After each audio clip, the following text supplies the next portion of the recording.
shortly. Thanks for joining us.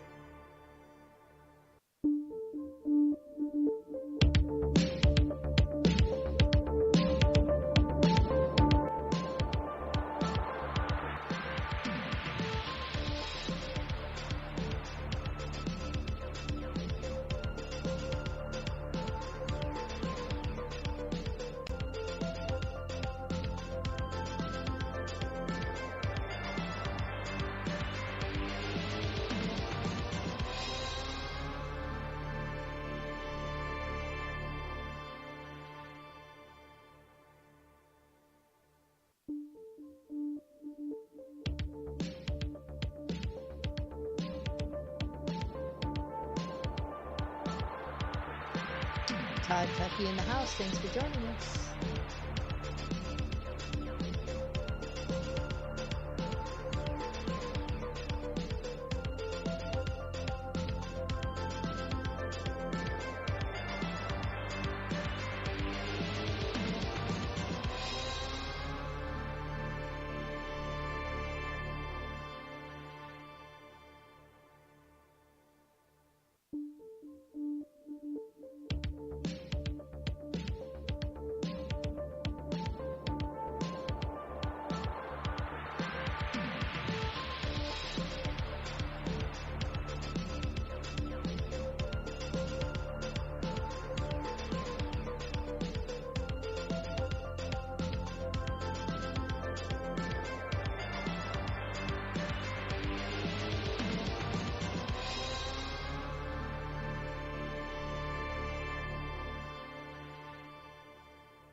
All right. Hello, everybody. Welcome Hello! to episode 6 of the Big Picture Pinball Show. Hello, James. How are you? Hello, Moto. How do you do? Good. I feel like that was the opening of Dr. Hammond in Jurassic Park, you know, when he does a little preview thing. It's like, hello, John. If we could, Hello, John. Hello, John. Well, welcome. We are back again for another episode of the exciting episode number 6, and we have some really cool filmmakers coming up here that we're going to introduce you to. I, of course, am James, and this is, of course, a Moto. We are filmmakers who love pinball, and we try to highlight. We have a little show here that highlights filmmakers who have created content about pinball or has pinball-related themes. So we learned a little bit about pinball. We learned a little bit about filmmaking, and it's amazing all of our how much passions combined. Yeah, it's amazing how much content's actually out there that have these things in common. So, and we found yet another group of people who have the same passion. So we're gonna go and hang out with them. James is a bit fuzzy, says Todd Tucky from TNT Amusements, but that's just his disposition. He's a fuzzy guy. My disposition, or am I a fuzzy focused guy? Anyway, hello Todd. Nice Todd to was have you our here, episode Todd. 1. Yeah, he broke the ice for us. He did. Graphics, crystal clear. Got us out there in the world. So we're going to introduce you to Marc Green. He is the director and editor, and Michael Sanders, the cinematographer and producer of the Tilt Pinball Show. It's had some other names that we're going to talk about that, but right now it's the Tilt Pinball Show. And it's a really wonderful series to learn about pinball. Everything pinball. It's awesome. And as we do, we're going to show a little clip about what they do. We have a little bit of a sizzle reel for their first series. We'll come back and introduce the guys. We'll chat them up a little bit, and then we'll see some more stuff. And it's going to be a good show. So, Emoto, did I cover everything? I think I got it pretty close. I think you did. I'm wondering if y'all in the chat have seen this series yet. They're on their second season. And there's dropping episodes. The episode we're going to watch at the end of this show together with the creators was just released, I think, yesterday. And it's all about Deadpool. And when I came across this series, I fell in love instantly. The cinematography is just beautiful. Yeah. And then not only that, the storytelling is really nice because it's just this casual pinballers hanging out and talking about their love and passion for pinball, how they got into it, but then also we learn a little bit about the game that they're playing over. So I love the format. I think it's brilliant. And definitely filmmakers making something about something they love. These guys know what they're talking about. They know how to film it. They know how to construct a story. They're everything this show is about. So let's see what they're up to, and then we'll come back around and introduce them and hang out a little bit with them. So we are going to play the trailer first. So I'm going to go over to that screen now.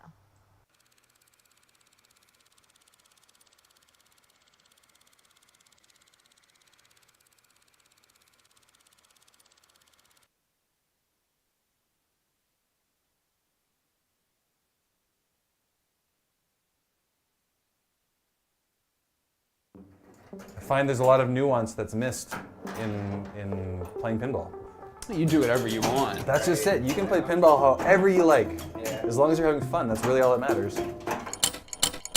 Pinball can be found everywhere. It's not just your local arcade. You can find them at laundromats, bowling alleys, or even your local skate shop.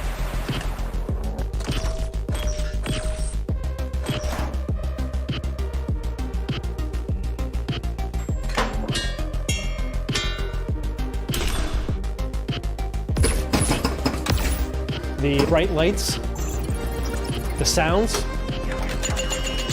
and then you could actually feel the game when you're playing it. It was awesome. I was pretty much hooked. Oh, what a save! There we go. I learned how to play it now. I prefer to just play chaotically and kind of just keep the ball up. It's more fun.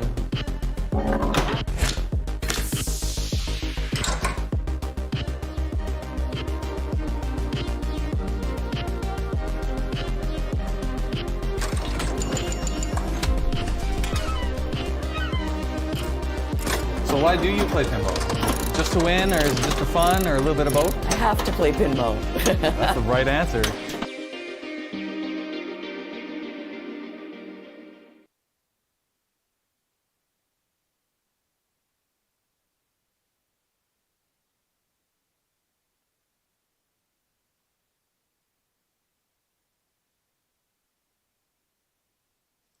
All right. Hello, guys. That was an awesome trailer. Thanks for joining us today. I would like to say, very first, starting off, that music is awesome. Yeah. Very cool. Yeah. We love the music. Jesse absolutely just nailed it in the first season, and he did the track for Monopoly for us, which is absolutely fantastic as well. So Nice. It's really good. Very cool. So, James, take it away. He's like, I don't know. I'm pondering the edit. I know he was like so absorbed into the trailer. That's how I get with every episode. I get all thinky about stuff. Excellent excellent edit. I mean, the production values are just wonderful. There's wonderful animation in it, and we're hoping, later on in the show we're going to show a little bit more of the animation work and your tips and tricks. But brilliant stuff. Anyway, let's circle back around. We always like to start out a little bit where you guys kind of introduce yourself. You talk a little bit about how you guys met, where you came up with the idea for this series, and tell us a little bit about the Electric Monk Media Group, which is the umbrella that you guys made this product under. Can you start from that point? Yeah, sure. I started Electric Monk with a couple other guys. We're in our 10th year now. So we had a documentary at the time that needed sort of a home to live in, and we started it up. And the idea was we were trying to set up a company that could do film and interactive stuff under the same roof. And so since then we started with 3. There's about 14 of us. Wow. And we've got a small team that does film and video production. We've got a team that does graphic design and product design, and we've got a small interactive team that's working on a game right now. So is it a pinball game? It's not a pinball game. You need more pinball. We're about maxed out with pinball. Oh no! Don't get burned out yet. No. You have to keep making. Oh no! We're just like We've got 2 pinball projects. I think a third would. But Marc, I met Marc probably 15 some odd years ago. Marc was the first person I ever met who was born in the 90s. Sorry, that shouldn't be laughing hard. No, sorry about that. I just alienated everybody else in this. Yeah. Anyway. Keep going. So Marc was an intern at another company that I worked at, and then when I started this thing, Marc started. I think just like here and there, just PAing and stuff, and then a couple years ago, Marc pitched the show to us. So Marc's worked as the in-house editor for the last, I think, 3 or 4 years. Started off as an assistant editor, and then now he's sort of the editor, and he has an assistant editor, which is super fancy. And man, you're living the dream. Yeah, you are living the dream. He's not living the dream right Canadians. Now. So jealous. Yeah. Marc met Trevor again after a while. Marc can tell that story, but that's sort of how the show started. Yeah, we want to hear that story. How did you get involved with Trevor, one of the top Canadian IFPA pinball players, and just IFPA pinball players in general? He's definitely a heavy hitter in the community. Yeah, Trevor's incredible. I went to the same high school as Trevor, and we kind of fell out of touch. And I know that he was kind of into local tournaments for a while here. And so there was a point where he was on Facebook and he posted a video being like, this is a couple of the tips and tricks you can use to be good at pinball. And I remember being like, oh, that's crazy that you can be good at pinball. And he's like, you should come out sometime and try it. I'm like, that's way too intense for me. So I just held off for a little bit. And then I was at a local arcade with a friend, and we just thought we'd go out and play pinball for an evening. Pinball was supposedly making a comeback, so we thought, let's go check it out. And we have a pretty good arcade in the city that has about 20 machines. So shout out to Phantom Amusement who let us use the machines for this season. But I saw Trevor playing Black Knight, and he was ripping it up. And just looking at his control and everything was incredible. And he was on a good ball, and I didn't want to interrupt him. And then he saw me watching him, and he was like, oh no, come and watch what I'm doing. I want to show you what I'm doing. I want other people to see it, how I see it, and that sort of stuff. And so, we were just chatting that evening and stuff. And I was just like, it would be so cool if someone could do a show about pinball. And that's kind of how this whole thing spawned. I didn't know what that meant at the time. I just knew that, there's got to be some way to show off how cool, like how I feel about it. I want other people to see it and kind of feel the same way. I know that you can't really replicate what it feels like to play a game, but we tried to get as close as possible, I would say. So yeah, it's kind of long story short about meeting. You definitely captured like the magic and the world under glass with y'all's cinematography and editing. So Well, let's Yeah. talk about how some of those shots were done too, and kind of bring in some filmmaking things. Plus, we need to touch on where you guys are from. If people can't figure out like that, these guys after talking a little bit might sound a little bit different than us, than the people who usually listen to the show. Tell us how far away you are, and tell us a little bit about your community of pinball, and if Where it's do growing you as well as create? ours. Where do you create your stuff? Well, we're based in Winnipeg, Manitoba. Distance is relative, so I don't know I mean- where people are. it's not yeah, just this over is- the border. it's well. not just over the border. Yeah, Yeah, yeah. that's right. We're I don't know. I think we're 8 hours north of Fargo. Cool. Everybody knows Fargo. 6 hours north of Fargo or something like that. I'm not even 100% sure. Yeah.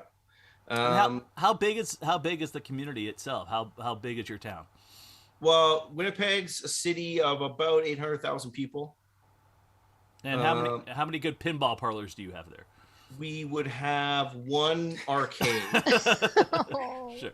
You Um, have to better travel than none. wherever you are to do No. your filming. Yeah. in the first season, we went to different locations that had pinball machines, and we didn't go to an arcade. We purposefully didn't go to an arcade. We tried to hit up locations that had pinball machines but weren't arcades. And then in the second season, we moved it onto a set because of COVID and we were in lockdown. It was just, and we needed more time to shoot the machines. Yeah. But what that meant was we were sort of losing that local content and that local flavor, and we needed that in the show for our broadcast deal. So we figured that we would just go and do this little segment where we would go travel around to different locations and just shoot Marc and Trevor playing on these machines. But like, we scraped the bottom of the barrel of like, we have shot now at every pinball machine, and Marc has personally updated pin maps because half the Oh, machines good. Thank there you. weren't even like, You should be an admin for the Winnipeg. For the Area. Winnipeg, yeah. I felt like it. Like, I would show up at some locations and they wouldn't have a pinball machine. I'm like, what's going on? Oh, it's like made the trip out here, and they're like, yeah, no, and it's just like, cool. yeah, a couple places that may or may not have been fronts for criminal activity. We're like, no, just get out. Like, we're not. The machine works. Well, are you bringing a camera in? Yeah. Well, no, we don't want you in here. Yeah. So we've pretty much shot every machine in the city that exists outside of an arcade. And then we shot one sequence at the arcade here, which is Phantom Amusements, and they were kind enough to they provided all the machines for us. So the guys, Dave and Marc from Phantom Amusements, every other Sunday would load in 2 pinball machines and take the other 2 away. Wow. And in that 2-week period, we would shoot the interview and shoot all the B-roll. So Very cool. Well, let's talk a little bit. Your cinematography really stands out Thanks, man. And as other filmmakers, shooting pinball machines isn't easy. no. Because and we have cameras, we have technology that can get in there. But can you tell us a little bit about your process and the kind of coverage you guys did and what kind of technology you used to get those shots? Well, it started like Marc said, we didn't really know what the show was to begin with. So like when Marc pitched a show about pinball, we just started batting ideas back and forth about what is that? What could it look like? And I think right from the beginning, we wanted to structure it as a show. So have segments, have breaks, have transitionary elements, have an introduction, and still do it documentary based. So the whole point was to do it documentary based simply because it was cheap for us to be able to do that. We weren't going to be able to build a set. And so the first season was really just figuring out how are we going to cover the ball on the play field. So that's the biggest problem. Apart from lighting, which is a big secondary problem, the primary problem is you're trying to photograph a ball traveling at incredible speed that is relatively very small across a surface that is relatively small. So it's not like you're not doing a pan shot across 12 feet. You're doing a pan shot across 2 feet. Yeah. And it's easy to And miss. so our first Yeah, sort of, very easy. Marc, we spent a lot of time talking about figuring out like a production philosophy that we could stick to that would be like a rinse and repeat, something that figuring out a visual approach that we could just repeat in every episode, and something that we could shoot with a small crew. So the first thing we figured was we would try with GoPros. And I think we shot 2 test episodes. We did 2 or 3 test shoot days at Trevor's house with on his machines. One of those shoot days was our third day, I think, testing, and we just decided to test shoot an interview, and that ended up being an episode in the first season. But we went in, and I think the first day we did a 9 camera setup with 6 or 7 GoPros and 2 Blackmagic, an Ursa Mini Pro and a Pocket 4K. And we had GoPros set up on the side and over top and in this back corner and this corner and one of the flippers. And because we figured that we didn't have a lot of time. So we were thinking we weren't gonna have enough time on set. So it's not like we can shoot for days on set with this machine. We had to get all the B-roll we needed, and we needed to get it in probably 2 or 3 hours. So did it work? No. Do you have that shot? I want to see it though. I want to see it cut to all the different angles from camera. It sounds like a lot of coverage. Did you edit it together? I cut together like 5 minutes of Trevor playing on TNA and was like, "This is impossible." And it's on TNA. Yeah, it was just You like should I just was just trying to just cut together the ball moving through and feeling like it just, like you're watching someone play a game, but it's like I remember 5 minutes of gameplay with that many cameras must have taken a couple hours to edit. That's like a feature-length film. And it was just like, I can't do a whole game like this. Like I can't, just all of these sort of things where it was like, I want to see it though. Yeah, it was really cool. We need a bonus DVD with it on it. Oh yeah, give us the 30-second version of just cutting from all the different cameras. I'm sure it's just well, this sounds really trippy. Yeah, it was just those cameras are such a pain to use, and it's just getting those shots, like locking a camera off and shooting pinball is extremely difficult because you don't want to just have like, what are we going to get? We're going to get, we might have 9 cameras set up, but each of those cameras is only getting 1 shot. So how long are you going to record that 1 shot before you're going to want to change the angle? And then suddenly it just became a massive problem. So in the first season, I think we shot, basically we would shoot the interview separate with the 2 Blackmagics and a 3rd GoPro camera that was doing a 2-shot that we never used in the first season, and then an over top shot shooting the playfield, so we had some reference, and a flipper cam. And there was always a GoPro on the flippers. And then we'd shoot the interview. The interview would take about 45 minutes to an hour, maybe an hour and a half with setup, and then I'd use the pocket camera, and we'd basically shoot handheld and shoot B-roll for another 2 hours, and maybe get some pickups on the Ursa Mini if we needed something if it was particularly dark, or we wanted to get a macro shot or stuff like that. But the pocket camera was so much more. It was way easier. It was way easier. Yeah. So we shoot on an Olympus 7-14 millimeter. The pocket camera is a micro 4/3. So the 35 mil equivalent is like shooting on a 14-28. Nice. Okay. Nice and wide. And as soon as you have the camera in your hands, and then doing this move isn't so difficult. But doing that move with the Ursa Mini Pro, which ends up with a lens and everything on it, is about 6-7 pounds. It's just a harder move, right? So, and then we came up with the shot where we come down the playfield from the back glass is me leaning over the machine and and then coming back. You got the nice long arms. Yeah. You didn't even have to set up like a. No, it all had to be fast. So we just had to figure out how to do it quickly.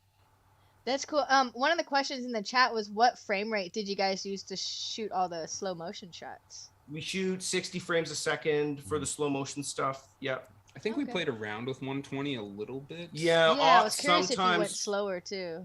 Sometimes we would do 120, but the problem is at 120, you're shooting on a crop sensor on these cameras. So now you're down to an HD, you're down to 1080, and you're also, it's not, sometimes you're shooting in really low light.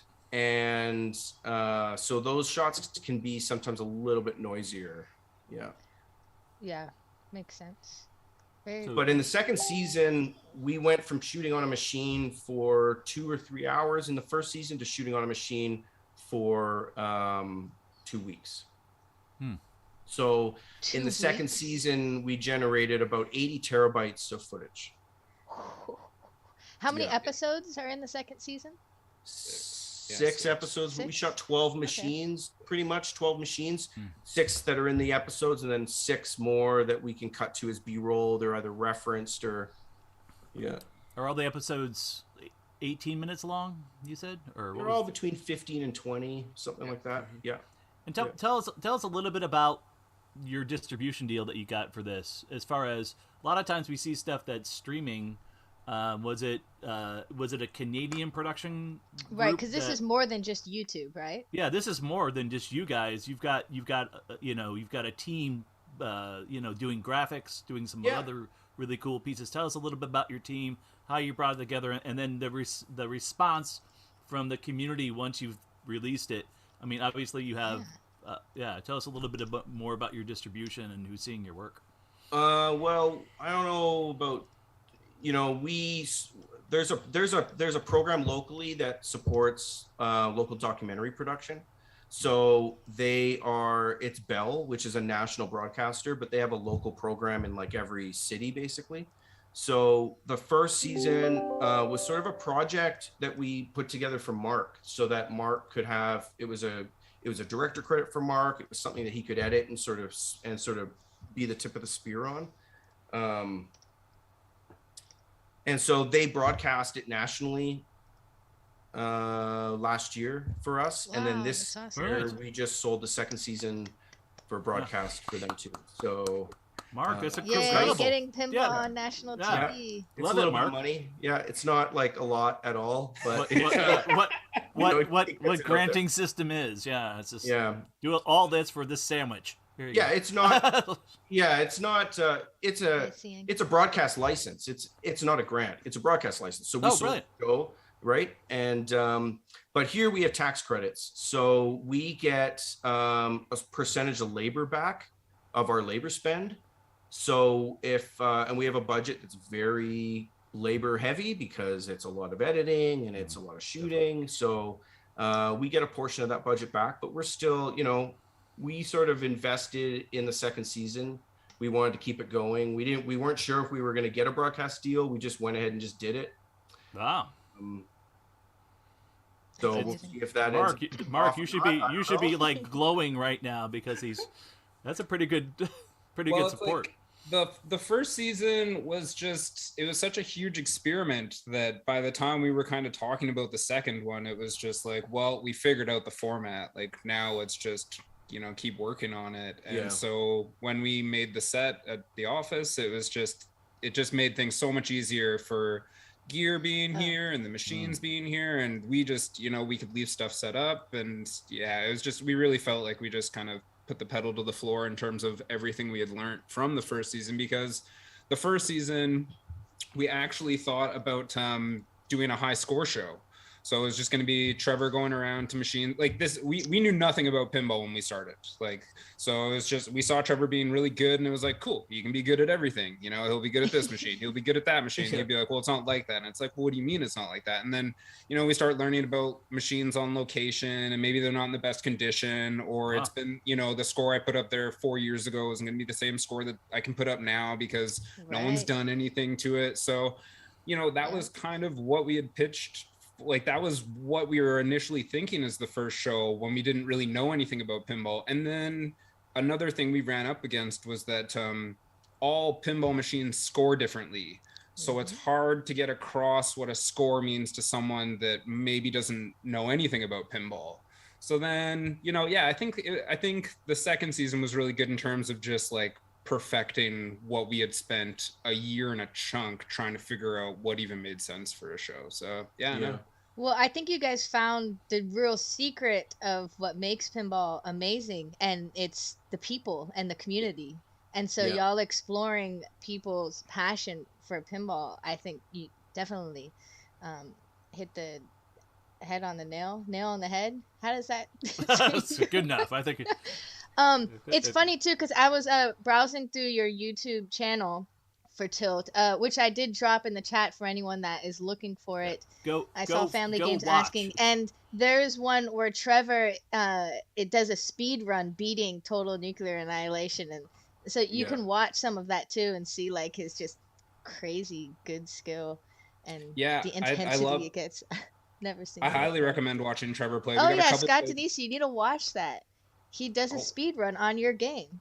Scott Denisi, the designer of Total Nuclear Annihilation, in the chat. Yeah, it's I'll find it now. I'll post that one. Cool. Yeah, it's so great watching Trevor play because one thing I've learned is just, you know, when he's like Google TNA is a great example of like watching the ball come out of the scoop. He does the same thing every time. And so it's little things like that that can really help you up your own game when you play these games on location and stuff like that. So, but you know, it's tough when I'm playing with him because he's so good and I just wish I could absorb his skill by proximity, but that is not the case. No. Osmosis. That's not the case. Osmosis. Although I felt like after shooting B-roll with Trevor for like a couple hours, you and then everyone would go home and I had to like play on a machine for an hour by myself. You get a better game. Like, because you start seeing what Trevor's doing, you learn where the shots are, and then I think that's a good segue to talking about how you have the Sweet Science of Pinball segments, where Trevor is actually giving us flipper tips and stuff like that. James, can I play the one that we have queued up real quick? I would hope so. I think it's a great example and some beautiful animation and some anybody who's listening to this, you've got to go look at their series. It's so good. So they're just amazing. So anyway, let's show how cool it is, and then we'll keep going.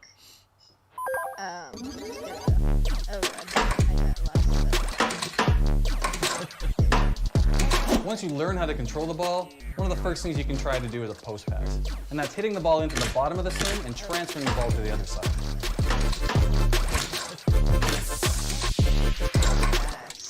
It's such an important move. And the animations are great with that. Is so great too. So that was it. Animation's amazing. So y'all have about like, what, 6 or 7 of those now? On I think we maybe have 8. Yeah. Oh yeah, no, you're probably right. You probably have a better idea. I don't know if the other ones. Yeah, there's one for every episode. Yeah, there should be 8, I think. Yeah. Our last one was cool. The extra flippers one, you know, which is it's a crucial tip, I think. Yeah. The extra flipper gets us every time. Gets us every time at least, that's for sure. Man, so tell us a little bit about how you guys created these animations, because it's so we've seen like Dead Flip did this awesome like GIF animations, and we've seen others in the past, but you're capturing kind of the artwork and the essence of the pinball machine and stuff too. Like, what was and they're not just simple little drawings. Those are they're rotoscoped. So Chloe Brown, who's one of our graphic designers, she's got she's got some animation background or an interest in animation, and so we let her just she would take the shot that Marc gave her, and then she would just roto it. So I didn't want to create, we try to do it where because the playfield never moves, the playfield can be one frame. So she only has to draw the playfield once. And then the flippers have to be animated in every frame. And we did some, at the beginning, we went every frame, but it's too much work. So we went to every other frame, and it cuts her work down a little bit more. Yeah. And then we just animate the flippers in the ball, and just, it's pretty simple. It's just a bit, it's an old school technique. Describe to the people who don't know what rotoscoping is, Michael. Tell us a little bit about what that is. How that works. Yeah, she's just drawing over the frame. So it's like tracing it. Imagine if she had like a piece of tracing paper over top of a screenshot. She's just drawing over everything. So she draws the playfield once. That's the frame. That's the repeating background. So it's like tracing. For every frame where the flipper, she goes into every other frame and she draws it. And the next frame draws it. The next frame draws it. So that's why you get that hand-drawn animation feel, because it is hand-drawn. So every frame of the animation is slightly different. So you get that line, shake, and all that kind of stuff. Yeah. And what program did you guys do that in? Was that a After Effects She did it in Procreate on an iPad. Oh, wow.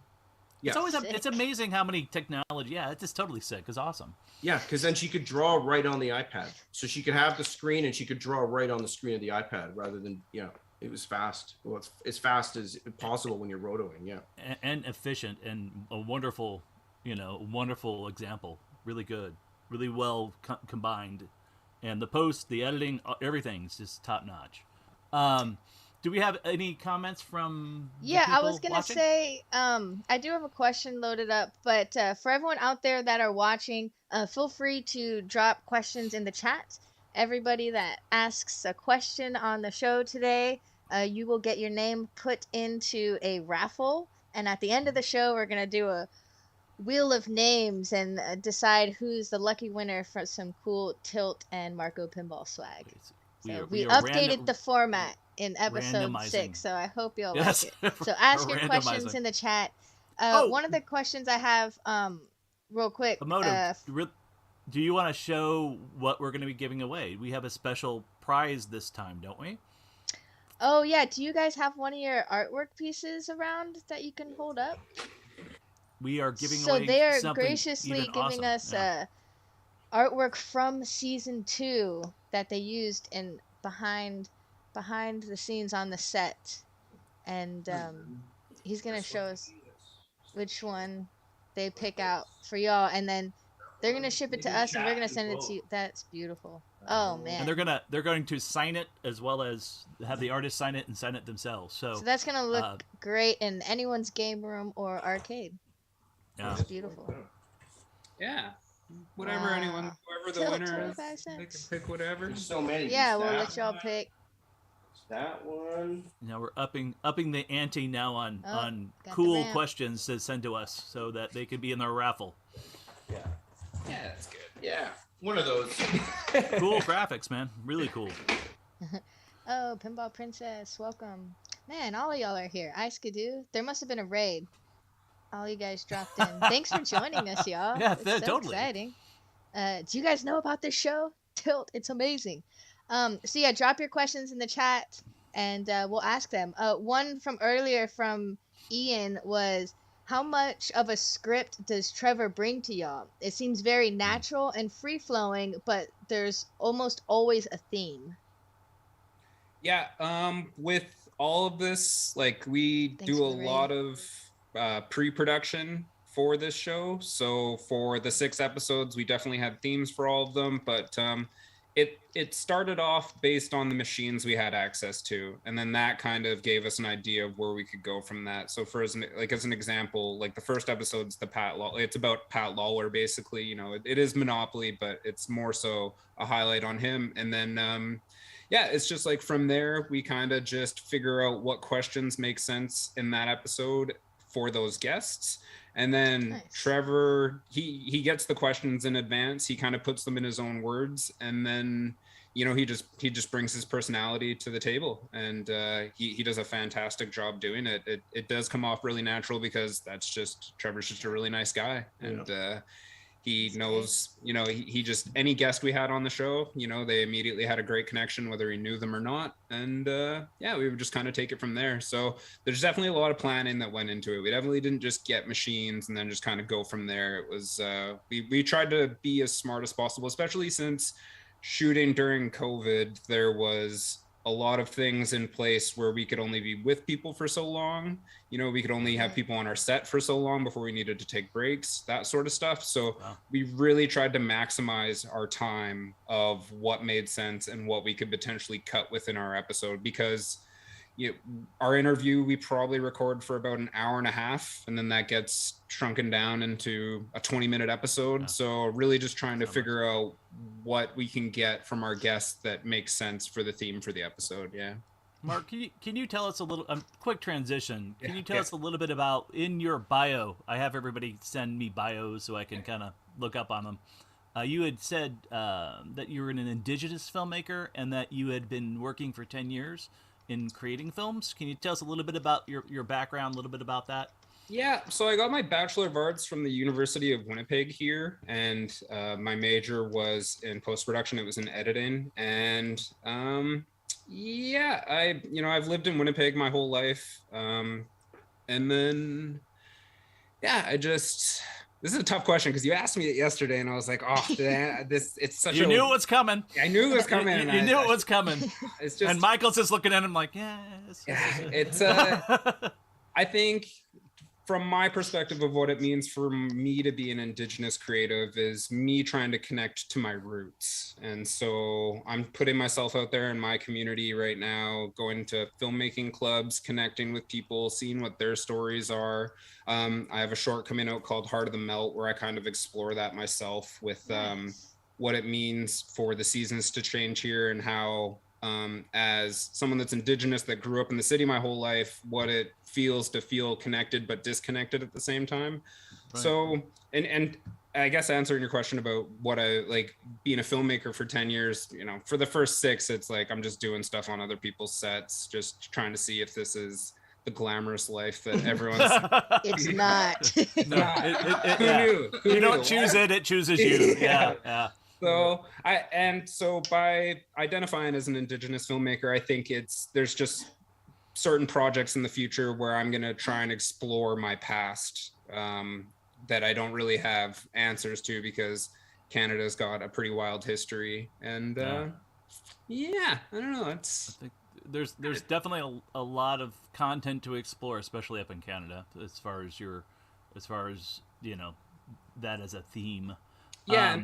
So many people are, I know so many different Indigenous creatives, and, whether they're from the reservation or not, everyone's got their own unique story. And so I just feel like I'm in a unique place where I think everyone should tell their own story. And that's kind of where I'm at right now. And I just want to kind of explore those themes and what it means to me, and maybe reconnect with my family that I've never met before, that sort of stuff. Yeah. Awesome. That's awesome. Where can we find that? Where can we see it? Your work? Heart of the Melt isn't out yet. It's just kind of doing the film festival circuit for a little bit. But sure. As soon as it's up, I'll hit you up on Facebook or something. Yeah, let us know, and we'll see it. We'll forward it on to our Facebook friends and let more people know about it. So we'd really appreciate it. It's all about sharing, those stories and storytelling. And, pinball we always go back to that too, that a good pinball machine tells a really great story and vice versa.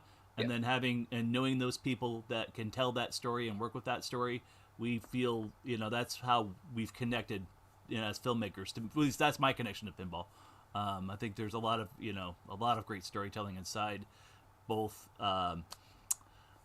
with the game itself, as well as about popular culture. When that game came out, there's a lot of it's deeper than a lot of things. It's kinetic art. We love it. Yeah, I love calling it kinetic art because that really hit home when the first time I heard that.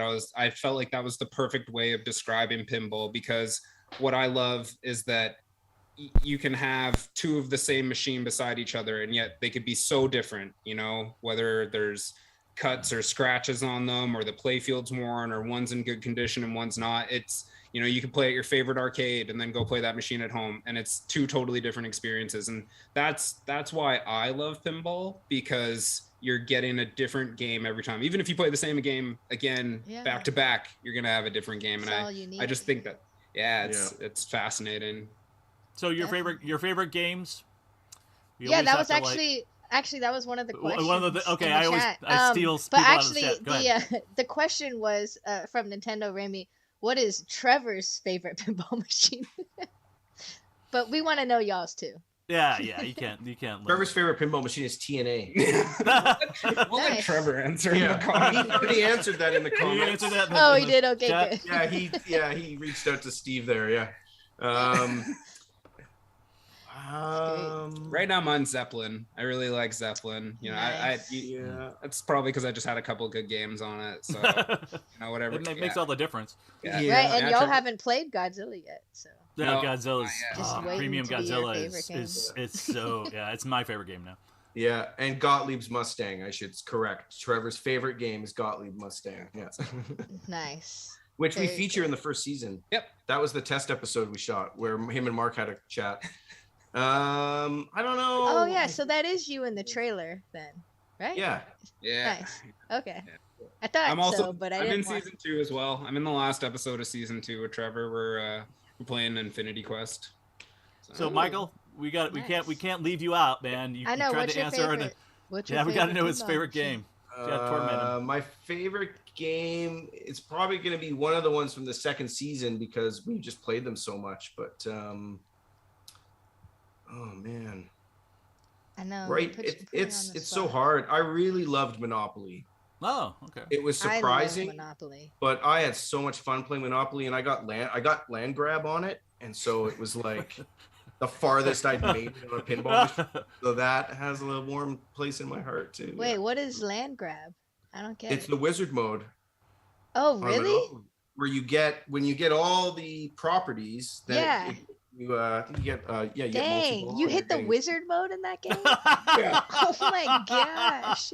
I Bow played- down to You probably you. were going You all have night been on learning it, yeah. from Trevor. Dang. I Yeah. played Monopoly a lot. I Oh was so my pumped too. 'Cause God.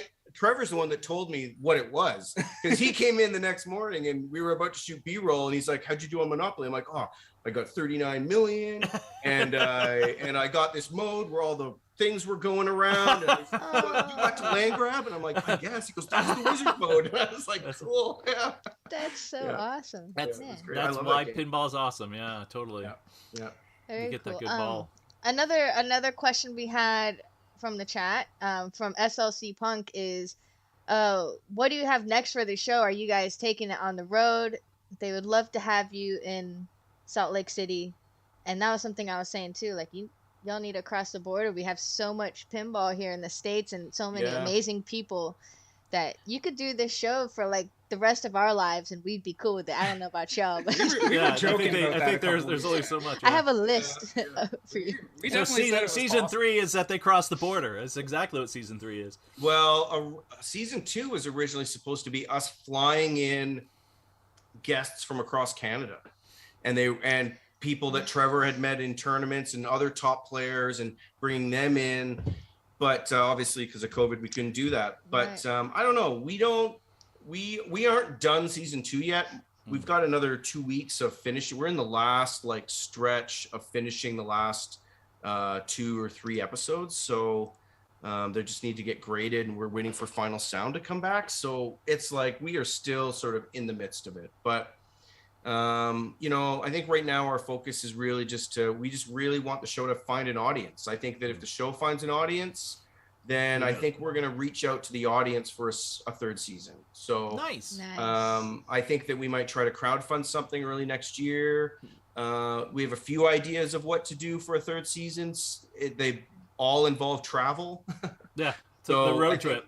Yeah, I think we'd love to sort of do a mix of the first and second seasons where we could still have a travel, like a road trip component to it, where we're traveling to a couple spots, but then we are bringing in machines into a space that we control, that we can have time with, that we can shoot really good B-roll of, because we're just never going to be able to get that on location. And we sort of have set the bar Yeah.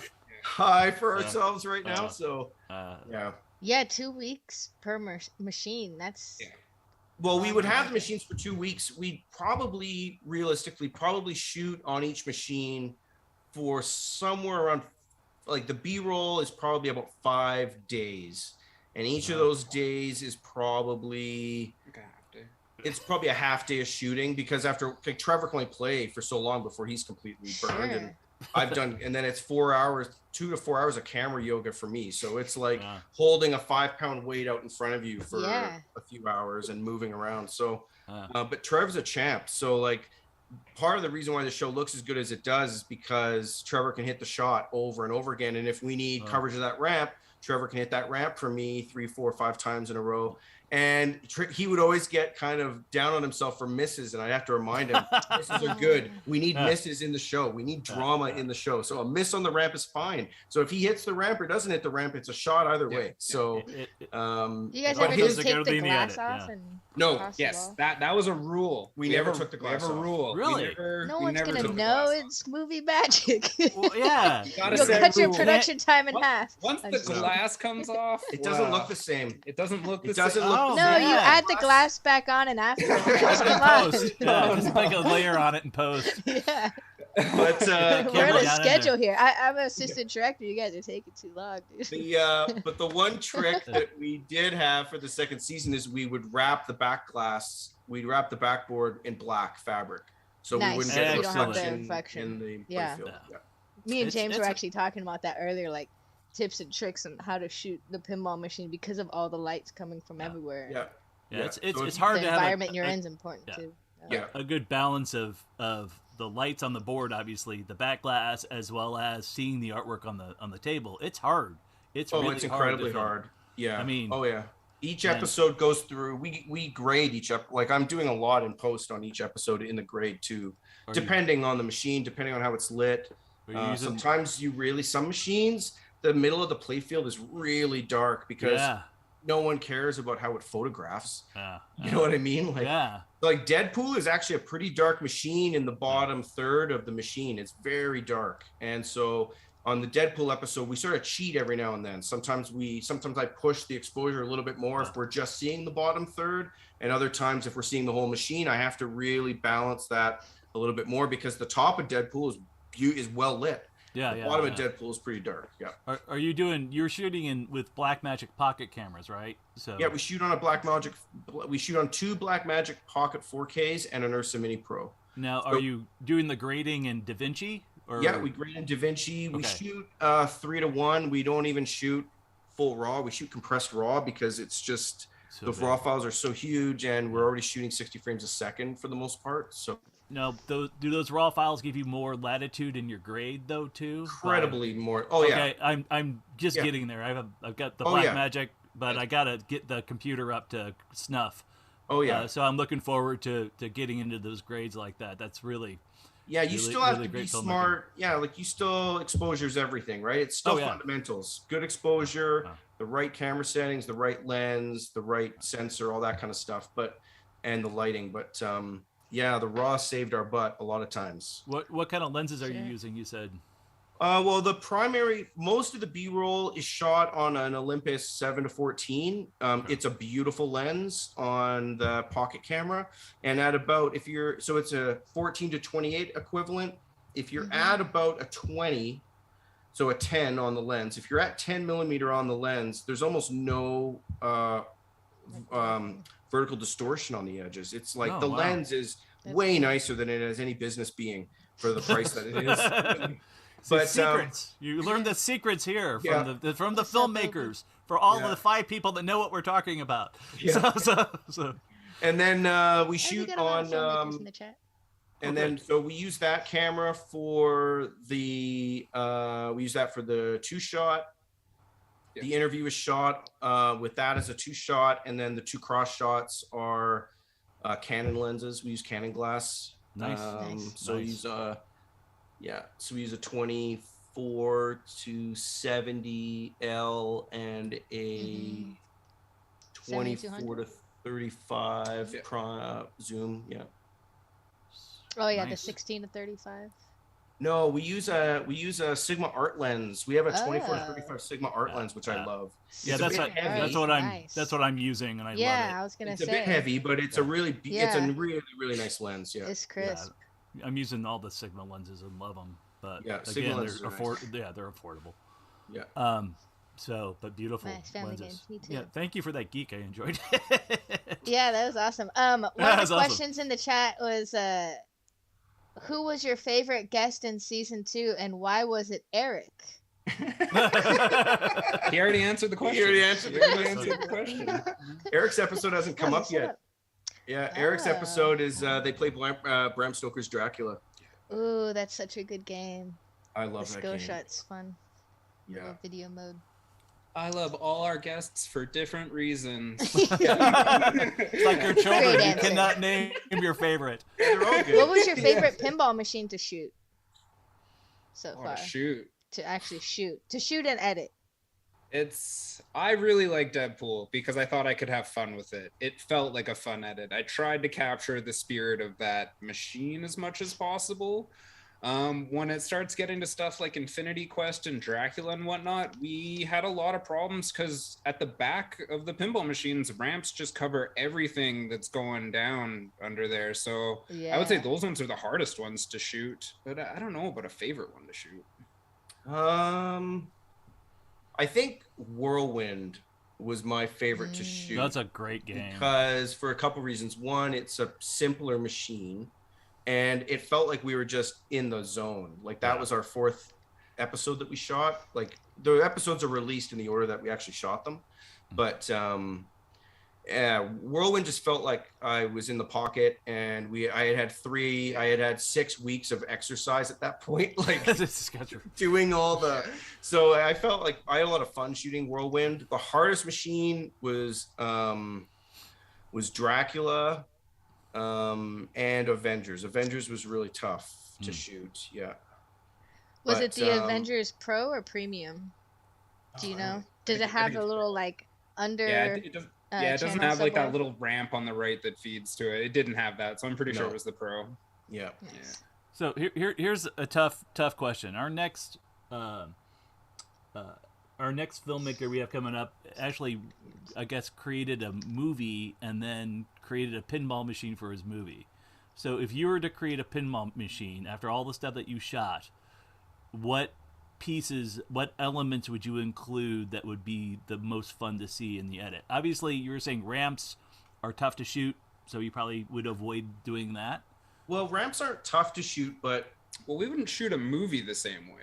We talked about how if we did a movie, I think glass is coming off and we can do whatever sort of tricks we want to kind of mess around with the ball. So I don't think ramps would be a problem. No, ramps wouldn't be a problem. We would build a machine just for shooting, and we'd have a machine for we'd have a machine we could put the camera in, and we'd have a machine that we would shoot as if someone was an actor was standing at it playing.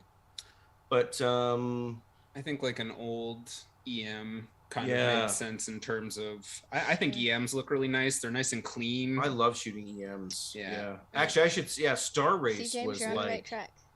Star Race was a great machine to shoot. That's what we did. Thinking. I'm always thinking. So my dream is to have a pinball that has a little like gyroscope thingy in it with a really tiny camera.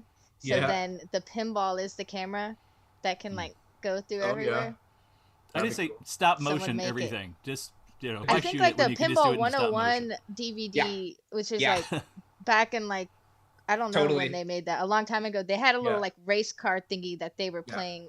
And that was Elwyn's DVD, right? Yeah. Mm-hmm. I did like a year of like scrubbing everything I could find online, and it was like, yes, this is. You can tell everyone's been trying to figure out how to get at how to shoot pinball for a long time, and I think.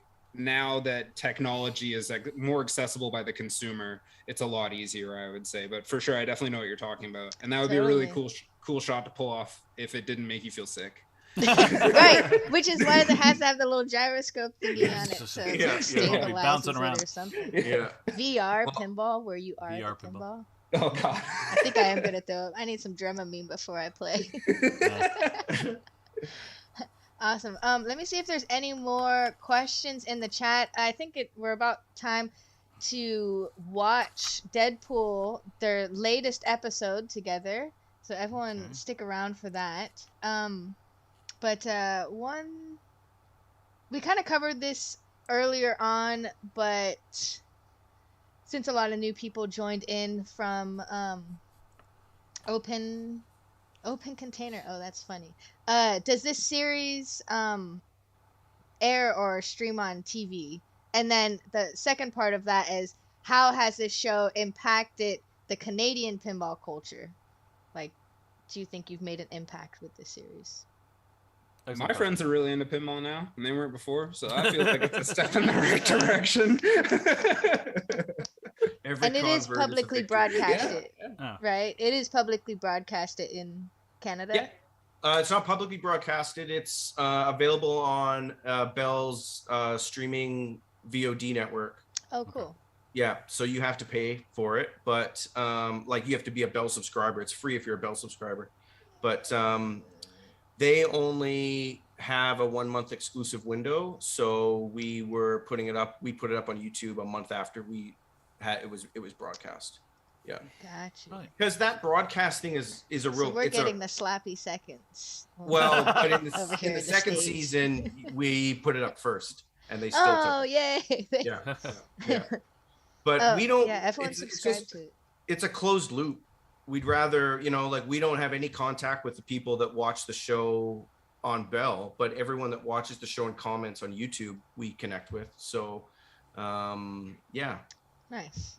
Go watch the awesome show on YouTube.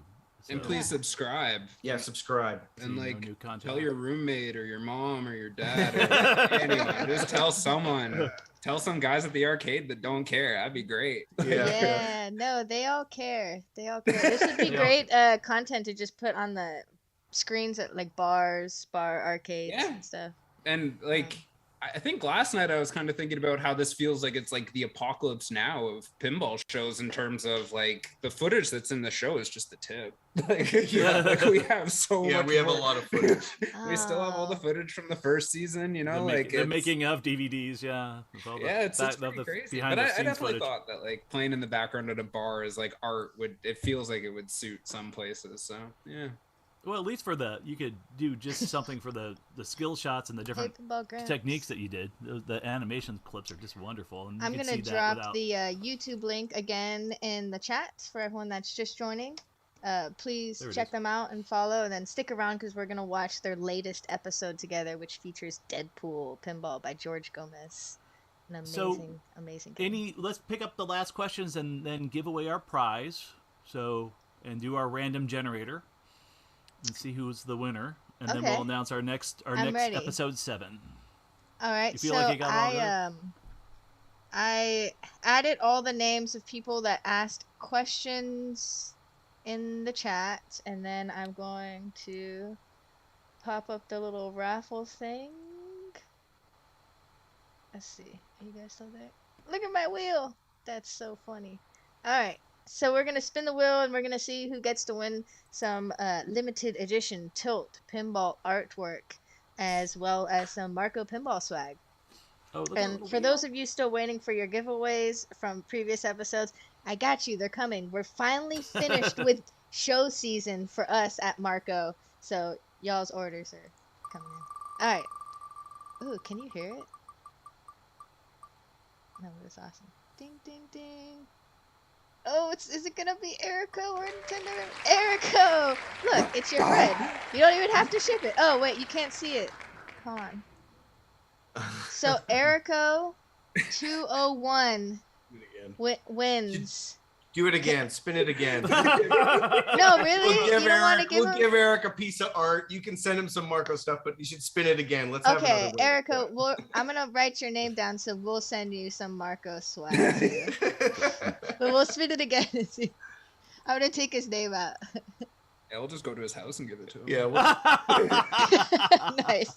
Look, we actually shot we shot a couple collector segments of guys that for Eric and one of the other guys at the arcade that helped us out. So those are going to go up where you get to see their collections. Eric has a beautiful collection. Eric has about 20 machines that are absolutely. When are you releasing his episode? His episode is Dracula. It's number 5, and but his collector segment will probably be up in the new year. We'll probably save it for like January or something. Nice. Yeah, Eric's episode. Awesome. Hey Joe, welcome. On December 13th. Nice. Hey Joe. Right on the corner. Do you guys know Joe? I love Joe. He's my man. I love Joe too. Yeah. Yeah, he's great. Joe Trevano, he's the best. I got to hang out with him for a little bit at Pinball Expo. It was nice to see him across the border. Yeah, he's such a great advocate for pinball. It's just and incredible. Great photographer too. I think he's one of the best pinball photographers we have. Nice. So. Thanks, Joe. Thanks for joining us. You're late. But get scolded by a motor. We're gonna spin the wheel again. Who's gonna win some swag? We got SLC Punk.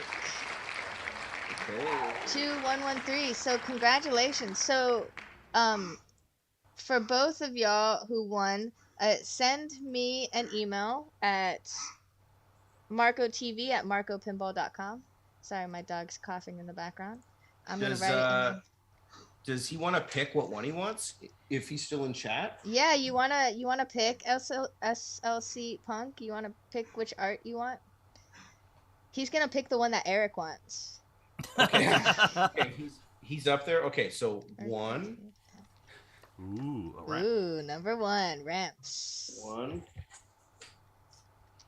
You gotta Vanna White it, man. You gotta give the flair. Number There you 2, the coin door. That's nice. 3. Ooh, drop target. Drop targets. Classic. Or this will be depend on how much you love or hate this machine, but 4, Number which is 4. Space Shuttle. Space Nice. Shuttle. Oh, it's a great game. All right, 1, 2, 3, or 4. Drop it in the chat, SLC Punk, and you will have new artwork. That was awesome. Thanks, y'all, so much for doing that. Thank That's you. really cool. We'll see what he says. Yeah, so are there any other links or stuff we can promote for y'all before we Upcoming turn projects that on you wanna Deadpool? talk about that's not pinball related? 3, number 3. He picked number 3. Yay!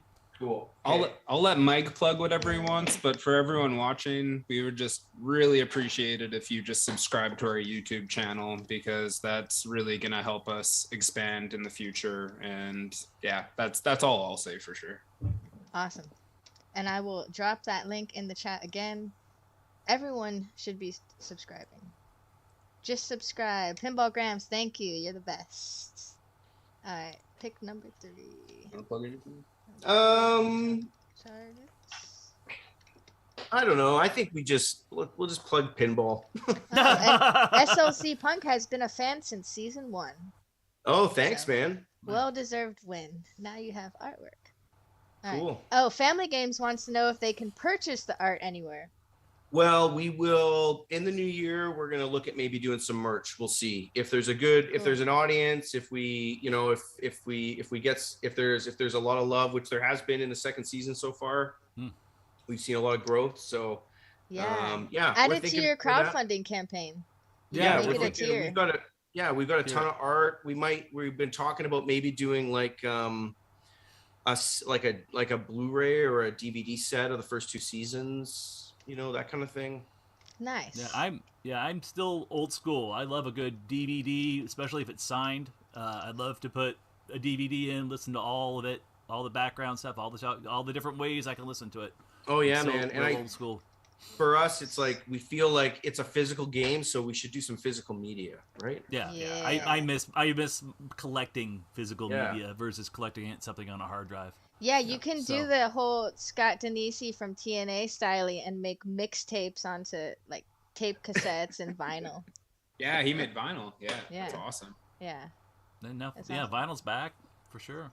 Well, and So- I think that it looks better when it's on DVD and Blu-ray. There's just, you don't have to worry about if your internet connection's good and that sort of stuff. And Todd, even then, I think the compressed quality of YouTube really just kind of takes away from how much effort and energy we put into making our show look as good as it does. Yeah, no one gets to see the show as good as Mark and I get to see it. And packaging too, just to have artwork on there and credits on there that you can reference on the actual back on the case.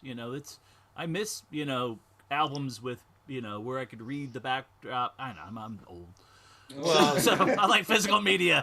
I spend a lot of money on vinyl, more than I should. Yeah. Yeah, I love a vinyl Same, record. Yeah. Yeah. Yeah. Add extras to the discs. Yeah, we Yeah, want it all. We want it all. Yeah, all that content you have, just keep piling it on to those. Oh, what we Blu-rays. should do is a disc of just footage, like just shot after shot after. You could just put it on, and it would just like play all these beautiful shots. Yeah. Just like a. Yeah. Absolutely. If y'all want to get me a reel of just your beautiful images with your logo and how to find your show, then when we go to pinball shows for Marco Pinball and we do all the big displays with Stern, I'll get a giant projector and just project your stuff on the display and make something sick with it. You got it. Yeah. Let's collaborate. Totally. That'd be awesome. Yeah. Yeah, that'd be badass. The zen of the shot is Nothing like it. Yeah, I love it. All right, like- so James, let's talk real quickly about next week's show. This is a bi-monthly show, so it's every other Tuesday night, and we just wanted to do a quick promotion thing for episode 7, and then we will head over to watch Deadpool. But let's also give a quick appreciative clap, even though they can't get it online.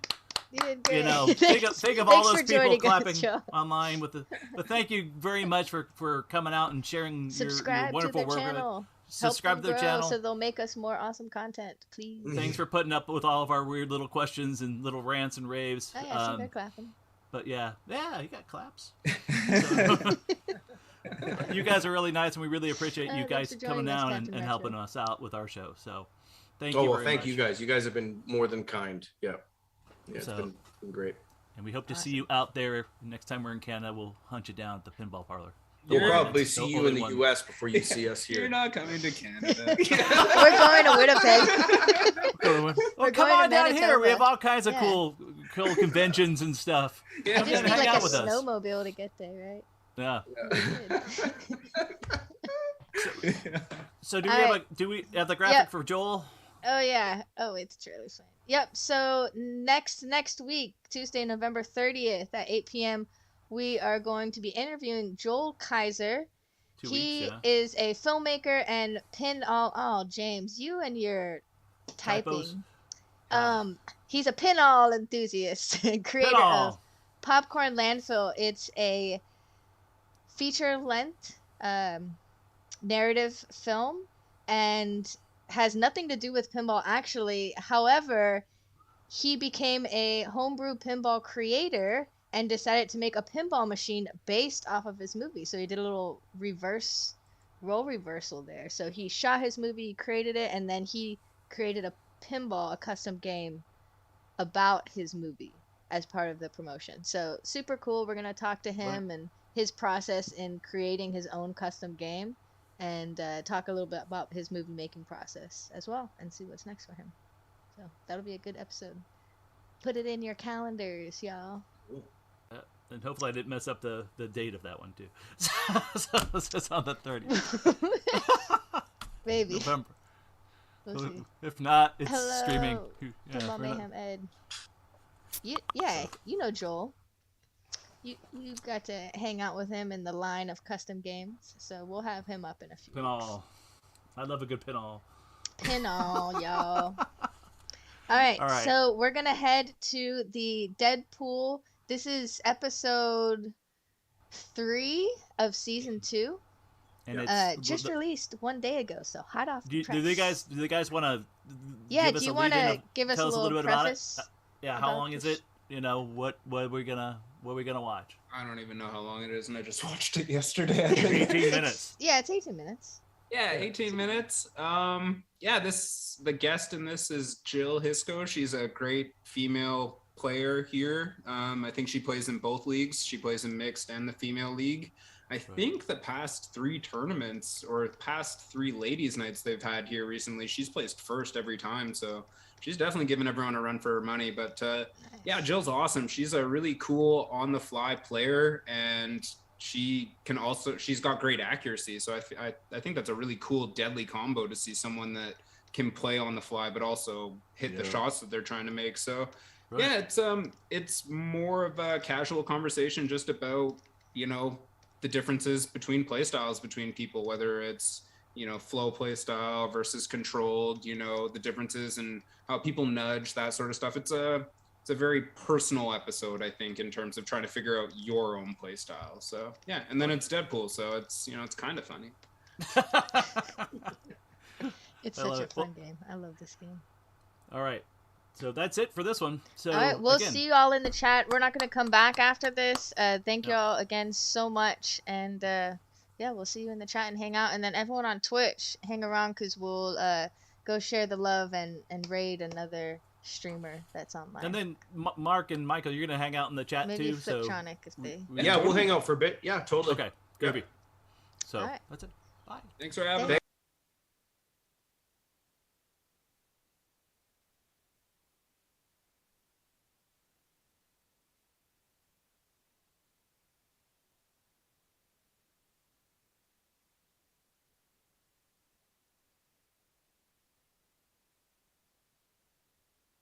That's really cool. So tell me more about your on-the-fly style, because it does differ from my more controlled style. I only have on-the-fly style. Yeah. I think it's really important for us to illustrate that it's not one style to rule them all. It's not a control style is going to beat the on-the-fly player. It is. Yeah. You adapt the style that's best for you.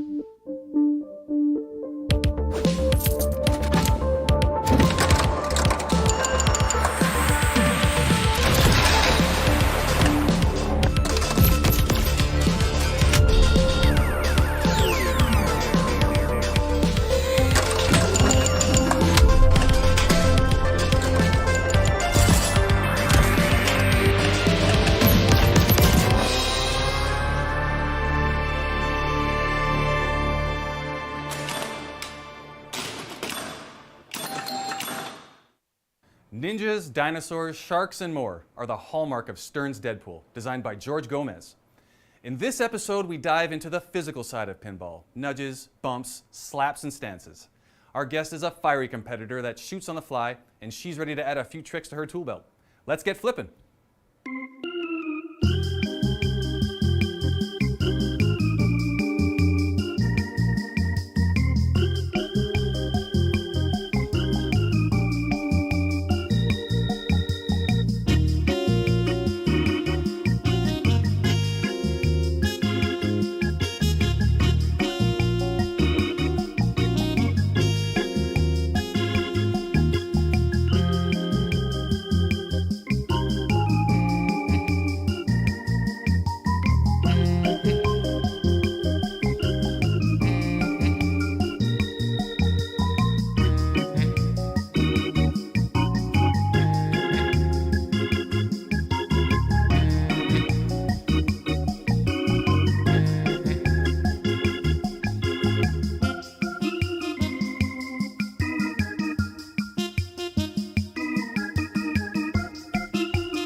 Was the tilt always on machines, or was that something that got added? Pretty sure that was added in at some point in the 30s. I'm pretty sure it was Harry Williams that invented it. It was pre-flippers, it was all nudging, right? Yeah. So then I'm pretty sure they had to throw it in there for that particular reason, because you could just lift it up and kind of wheel the thing around. It's an equalizer as well, yeah, for those folks, like I said, for those folks who are naturals at tilting and have the strength to do so. Yeah. You know, I love watching somebody tilt out a high score. Especially when you're playing against them. Deadpool actually has a greatest tilt bonus. Like, I have the tilt record on here for the most bonus lost. Really? Yeah. That's an interesting thing for it to pretty keep track funny. of. Yeah, I feel a lot of shame. Do you though? No. Pride. I didn't think so, yeah. Fully proud.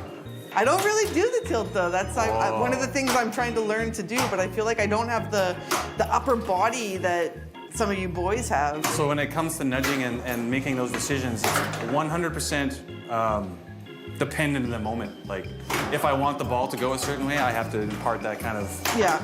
And as far as like what kind of rules to follow, maybe it's not good to say there are no rules in nudging, because it's very personal. How I move a machine is going to make the ball behave differently than how you do it. If you bump a machine forward with X amount of force, and I do it the same way with X amount of force, just based on our physiology alone, the ball's going to behave differently. Yes. And that's what makes nudging so hard to teach. Yeah. Because there's no right or wrong. Yeah. But yeah, the first thing I like to teach people is just push the machine away from you, because you want the ball away from the drain. So the first motion is that way, because you want the ball to go that way. Right. So that's kind of the first rule. If it's going to the out lanes, push up, push away. I hate tilting. It is sad. It's because you have only yourself to blame. And if you're having a really great game, and again, it's often because you just get caught up with the adrenaline of it. You're having a really great game, you get a warning, and you don't change your stance, and you just keep going for that high score, and then you get a tilt, and it's like, how many millions did I just flush down the toilet? I want to go back to that actually, because you said, do I change my stance based on the amount of dangers I have? Yeah. Absolutely, and that's as a physical reminder to myself that I have two dangers. Because if I don't move, I'm still gonna make those slap saves or push it or do something really dumb when I shouldn't. So I will make like on double danger, I'll often stand up straighter and I'll hold. I'll just touch it exactly. Yeah, Got just it. the glass tiny- hands, just fingertips, especially if it's a multi-ball. Oh my goodness, tilting during multi-ball is the worst. It's the worst. ugh, makes my stomach turn. Yeah.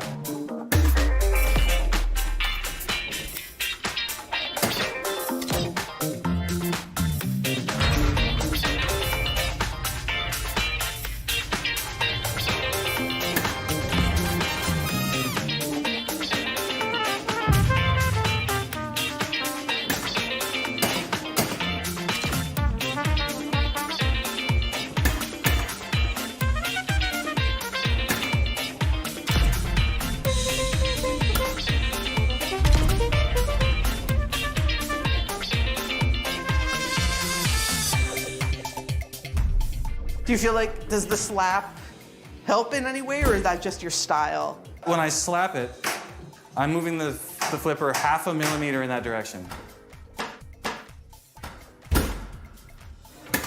So the flipper is growing by 0.5 millimeter with that slap.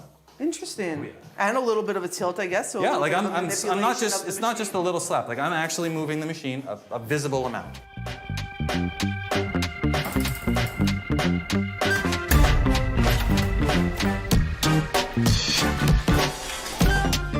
Do you have a favorite shot on this machine? Yeah, I sure do. I bet you do. That snick shot is something else. So when you came up and I showed you that snick shot, it was like a brand new thing, but that is the game breaker. When I was first figuring this game out and I'm looking at all the scores and I'm going, how are people getting billions? Because I'm, walking away with a couple 100 million and thinking, well, I did a whole bunch. Yeah. What's going on? But anyway, so the snick shot, it basically doubles, triples, quadruples, and then 5 times your play field, as many times as you want to hit it.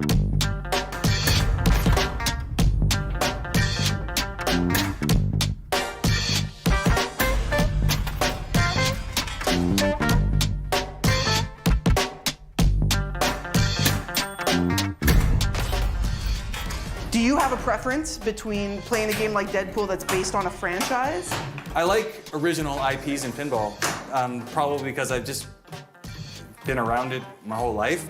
Pinball has been on my mind since I've been very young. So I've always liked the theater of magics and stuff like that. Oh, yeah, yeah. I'm trying to think of other ones off the top of my head. Fishtails is another good one. I mean, like stuff like that where it's a pure pinball machine and that's it. But I mean, you're not going to get, it's tough to get new players without that IP, which is I think why they go movies and music these days.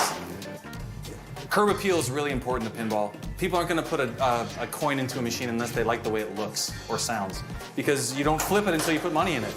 So I mean, the theme is probably the most important thing. I don't like to put a lot of weight on it because it doesn't, when you're playing the machine, it isn't as important, but that curb appeal is the reason you put your boonie in. Yeah, and when I'm in the arcade and people walk into the arcade for the first time, or they're not sure what they're walking into, nice. Thank you. And they see Iron Maiden, and they're like, the first thing they're like, whoa, Iron Maiden, and they play it. Yep. Not because they care about pinball, but because they care about Iron Maiden. So I get what you're saying. For you yourself though, do you gravitate, like your preference is original content, but Yeah. do you gravitate to those for any specific reasons? Do you I think actually there's a don't. difference between? It's pretty funny how I approach pinball machine. I will have a look at a theme, but I won't let it determine whether I'm putting a coin in or not. I will look at the layout of a machine first. Right. Then I'll check the leaderboards.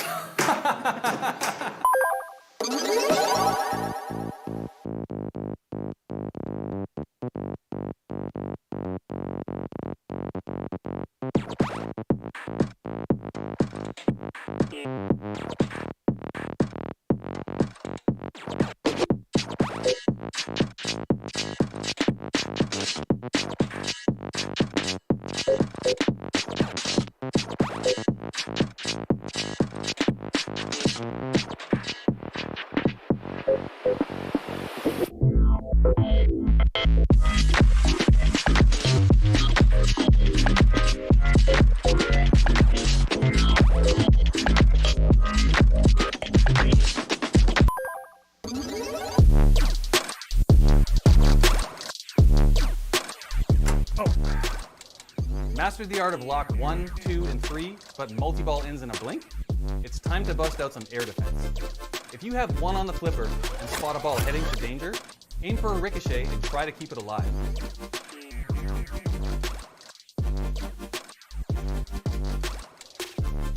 Use air defense to make the chaos work in your favor.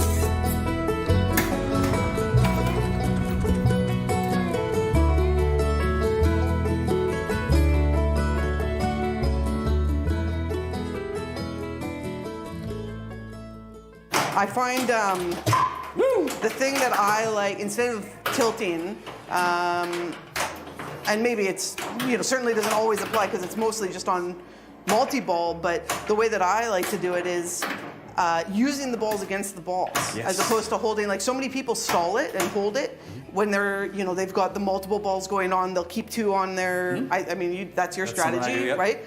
I've never been able to do that.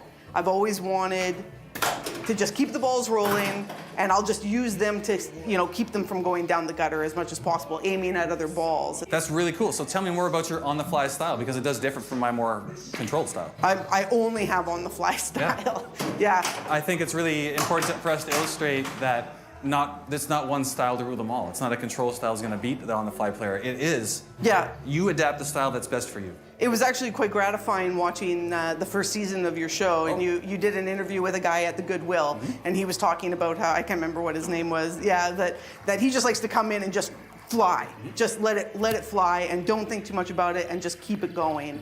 And that's definitely where I am. Like I like the ball moving fast. I like ramps. I like flow. I like things. I don't like it when it stops the ball and then shoots it out somewhere different. That doesn't work in my brain. Although I have been switching up my game a little bit based on the videos that you guys are posting, and I'm trying to do more of that because I feel like if I'm not going to study the games, if I'm not going to watch the videos, and I'm just going to practice and that's how I'm going to get better, then I need to switch things up a little bit. Like I should have tilted that. You could have, but you didn't have to. Yep. I got a shit bonus probably. You're doing good. I have a competitive nature to my gameplay as well, so I know.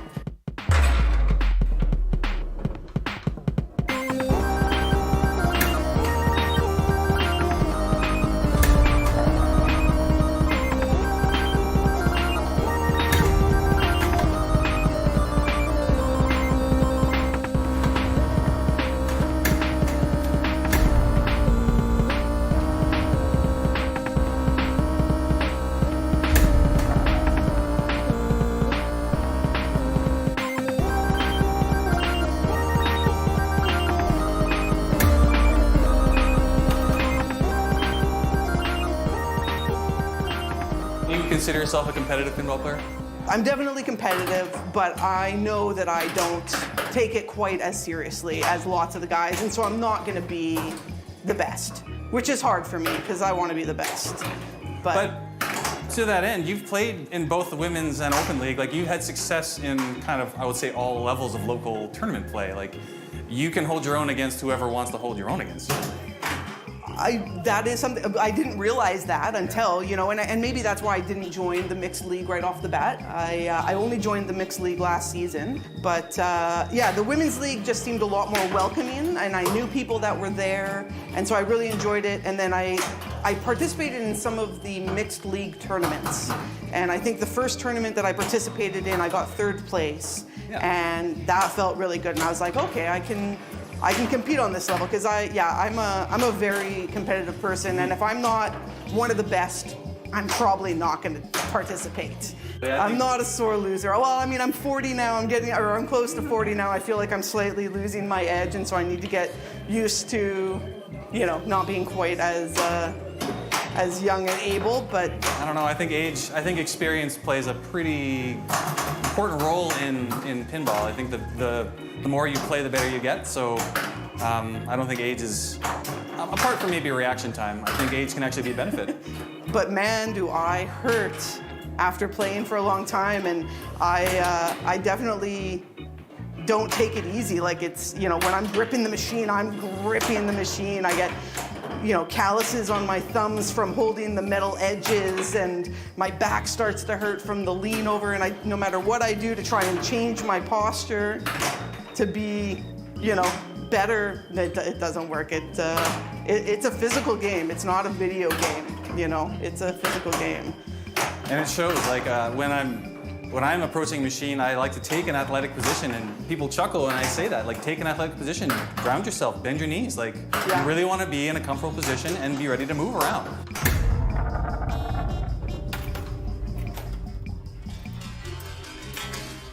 That is a brilliant shot you just did there. The 3 in a row, that's... On the fly, lock, that is... I love it. Chef's kiss. Yeah, anytime kind of you can get a multi-ball on like the first 2 minutes of a game is pretty fun.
Heard about it. I heard that was a movie.